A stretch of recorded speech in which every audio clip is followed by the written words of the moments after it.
Definitivamente hablar del general Rafael Reyes, expresidente de la República de Colombia, es hablar de un personaje que cambió la historia, que hizo un alto en el camino y nos puso a reflexionar en diferentes aspectos. Para tal efecto, aquí hemos querido invitar no solamente a un gran historiador, un hombre de negocios, un hombre que le gusta el campo, el deporte, la poesía, sino que además tiene una condición particular. Es el bisnieto del general de la República, el señor expresidente Rafael Reyes, y tiene una historia cercana, no solamente por los libros, sino por las anécdotas, las palabras, las narraciones que ha escuchado. Es José María Reyes de la Vega, que está aquí con nosotros para hablarnos, ni más ni menos que uno de los hombres más importantes del siglo XX, el general Rafael Reyes. Adelante. Muchas gracias, mi querido Daniel. Bueno, hay otros bisnietos, desde luego. Yo tengo un hermano, hay dos que se fueron, y primos hermanos que también son bisnietos, claro. Todos tenemos de alguna manera u otra interés por el general, oímos a nuestros padres hablar. Yo particularmente conocí, empezando por mi papá, a 3 personas más que conocieron a Reyes de niños, claro. Luego alcanzaré a hablar de eso. Esto que voy a tratar de plasmar en estos buenos minutos, agradables minutos sobre mi bisabuelo, voy a tratarle de dar no un seguimiento bibliográfico exacto, siguiendo pues sobre él. Eduardo Lemaitre hizo una gran biografía. Hay biografías algo noveladas, como la de un señor Perico, no es mala, pero hay cosas que no son verídicas y tal.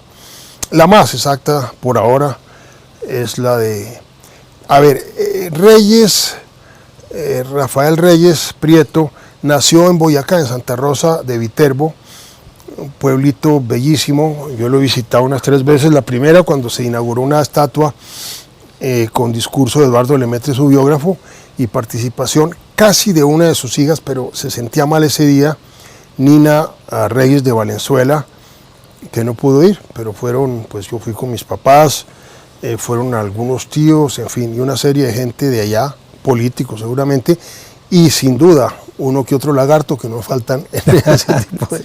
En fin, ahí está la estatua. Yo la visité la última vez, el pueblo, digamos, y la estatua, en busca de dónde quedaba la hacienda donde él vivió de niño. Él fue huérfano muy temprano. Su mamá, una vieja berraca, me excusan el término, sacó adelante a todos los muchachos, les enseñó a trabajar, lo metió al colegio. Él era un hombre disciplinado desde muy joven, y yo creo que la formación que le dio su madre le ayudó sin duda a hacerlo toda su vida.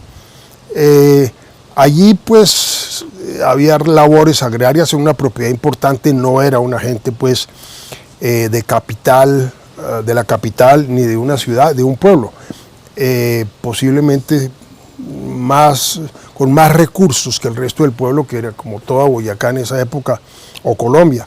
Era muy pobre, pero tenían una hacienda importante que yo no pude localizar. No hubo colaboración de las autoridades, no tenían papeles, se les había perdido todas las escrituras, en fin, no pasó nada. Tenían un horario, él tenía un horario que describe en este libro de memorias violento, o sea, se acostaban muy temprano después de rezar el rosario, a eso de las 6 o 7 de la noche, ya estaban dormidos y estaban en el campo a las 4 de la mañana. Él consiguió muy prontamente, ya con 14, 15 años y trasladándose a Duitama, un puesto como profesor en la escuela de Duitama y como asistente en un juzgado, en el juzgado de Duitama, presumo yo. Allí pasó unos pocos años y viajó a Bogotá, donde acabó su educación en el San Bartolomé, bastante completa. ¿Tiene alguna referencia si él era juicioso? No, sí, era juicioso. ¿Era deportista? No, el deporte no había fútbol, tejo seguramente, pero no tengo conocimiento de que hubiera sido un gran tejista, ni rana, ni cosas de esas. Yo creo que, pero era un hombre de carácter. Él tuvo lo que ahora llaman bullying por cualquier razón y le pegó a un compañero, lo castigaron, digamos, no era un hombre de estarse dejando empujar desde su adolescencia. Tenía su temperamento fuerte, por decirlo. Tenía un temperamento, sí, fuerte desde niño.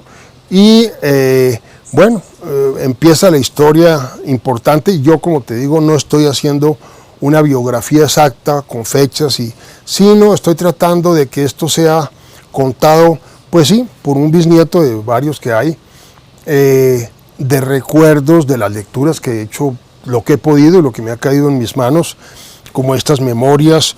Falta la segunda parte, que está en manos de una persona a quien le regaló un pariente mío, un hermano de mi papá, todos los manuscritos de Reyes, y que espero en algún momento recuperar. Con las fotos me es suficiente para hacer la segunda parte de sus memorias. Esas no van sino hasta el 85 y él vivió hasta el 24, 22, ya no recuerdo. Total, hay más. Todo el gobierno es importantísimo porque realmente transformó a Colombia, que con Haití eran los países más pobres de América. ¿Estamos hablando de qué año más o menos? Estamos hablando, pues en ese momento él debería tener 15 años, estaba por 16 tal vez.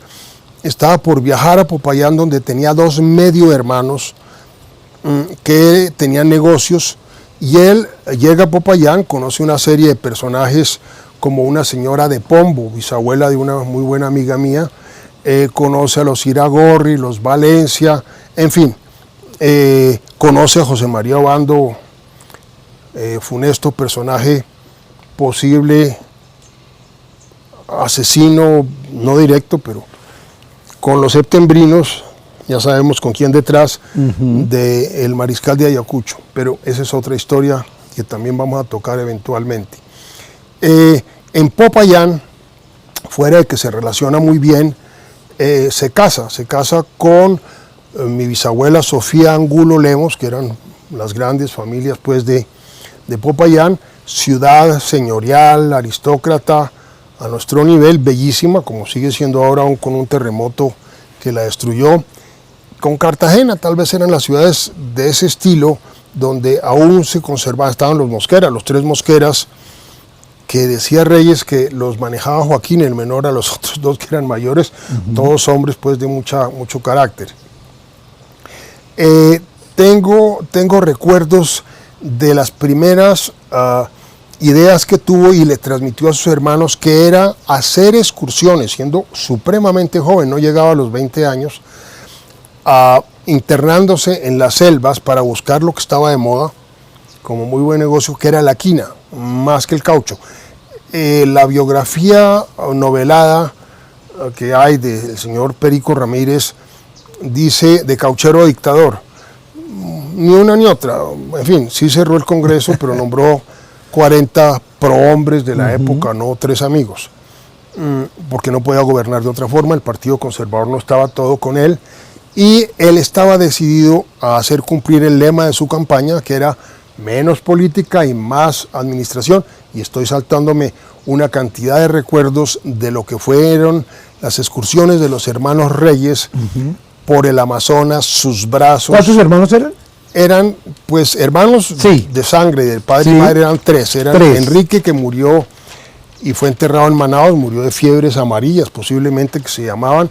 Néstor, que fue terriblemente masacrado y devorado por caníbales, por una de las tribus, de las muchísimas tribus que conoció Reyes. Pues a esto no tuve el gusto de conocerla, porque hubiera sido también bocado posiblemente de los indígenas, pero sí de otras, tanto que tenía un indio que se llamó Rafael Quía, jefe de una de las tribus de aquellos ríos. Entonces él trataba de llevar gente a esas excursiones. No, él llevaba cargadores, remeros. No, la primera vez se internaban meses, creó un puerto que se llamaba Villa Sofía en honor a su señora, ya se había casado eventualmente, no a los 18 años, pero en Popayán un poquito después, y el matrimonio fue en 1843, y ella murió creo que en el 90, murió muy joven, él nunca se volvió a casar. Así murieron sus 2 hermanos. Enrique fue enterrado en Manaos, que era una ciudad de la riqueza del caucho, donde un medio loco trató de llevar a Caruso. Nunca supe si llegó Caruso o no. Enrico Caruso. Claro. El gran músico, cantante de ópera de 1900, que en 1906 se volvió millonario con una canción, Una furtiva lágrima, ¿no? Así es. En pero, acetato. Claro, pero antes de eso, pues ¿a quién se le iba a ocurrir llevar a la mitad de la selva al pobre Enrico Caruso vestido de terciopelo? Que venía de Nápoles. Sí, claro, era muy bien. Reyes es de alguna manera, pero de la mejor, un aventurero en el sentido de que no se rinde para nada. Me voy a permitir leer dos frases que tienen que ver mucho con su personalidad y que nos van a ayudar a conocer a mi manera, sin que sea muy peculiar ni muy extraña, pero no retórica, porque yo no soy profesor ni cosa parecida. Dice: la guerra no determina quién tiene la razón, sino quién queda. Esta frase es de Winston Churchill y le va a servir al historiador, al que lea, al que estudia, para saber que él hizo la guerra, pero no le gustaba para nada. La otra es una parte de su personalidad, porque detestaba al hombre que no arrojado, al hombre que no tenía audacia, etcétera, como él. Y dice: nos vemos en las malas donde los cobardes no están. No tengo el autor, lo debí leer por ahí. Nos vemos en las malas. Nos vemos en las malas donde los cobardes no están. No. Yo tengo un par de libros que tengo hace ya muchos años medio rellenando con máximas, frases famosas, adagios, y los saqué de ahí, lo estoy haciendo hace 30 o 35 años. No creo que los vaya a alcanzar a acabar, porque yo no los copio pues de libros de adagio. Imagínate coger las máximas de la Rochefoucauld, que tiene 2000 páginas, traducir y copiar. En fin, eso tampoco es ningún mérito, sino cosas que me sirven, me impresionan. Bueno, Reyes, se quiebran los Reyes, él paga todas las deudas, pero vuelve a hacer fortuna, entre otras con Simón Hurtado y otros más, suegro del doctor Laureano Gómez, que no quería Reyes en su juventud. No sé si lo entendería después, pero marchó en contra de él a los principios de su gobierno, porque Reyes se inmiscuye en la política después de haber ganado la batalla de los 1000 días en 1903 y después la guerra de los 1000 días. La guerra de los 1000 días. En la batalla aquí en el Triunfo y en Enciso. En la del Triunfo hay una anécdota maravillosa, que están en plena batalla y hay un francotirador del lado revolucionario de la revolución contra el gobierno y le va a disparar a Reyes y le dispara. Él iba montado en un mulo blanco, creo que se llamaba Rucio o algo así. El muro se para en las patas milagrosamente y el tiro lo recibe el pobre animal y Reyes se salva. A eso Monseñor Carrasquilla exclama: Dios protege descaradamente a Reyes. No sé si descaradamente, pero hombre católico, no creo que fuera un milagro, sino una coincidencia, pero sucedió. Se inmiscuye en la política está complicada, se ha perdido Panamá, que es horrible. No hubo colombiano que quedara no tocado al vivir esa época funesta.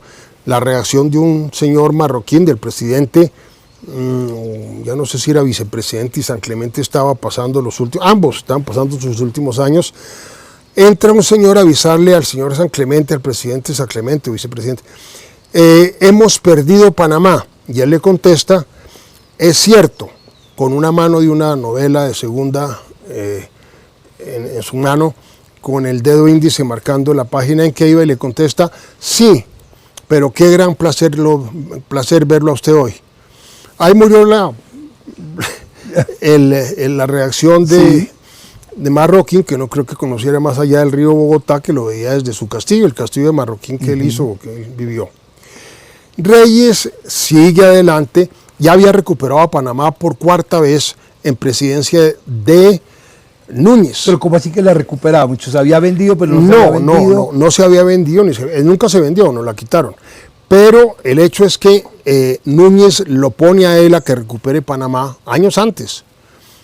Por eso digo que no estoy haciendo un recuento con fechas, sino lo manda y él logra le deja, encárguese de ese chicharrón, en otras palabras. Sí.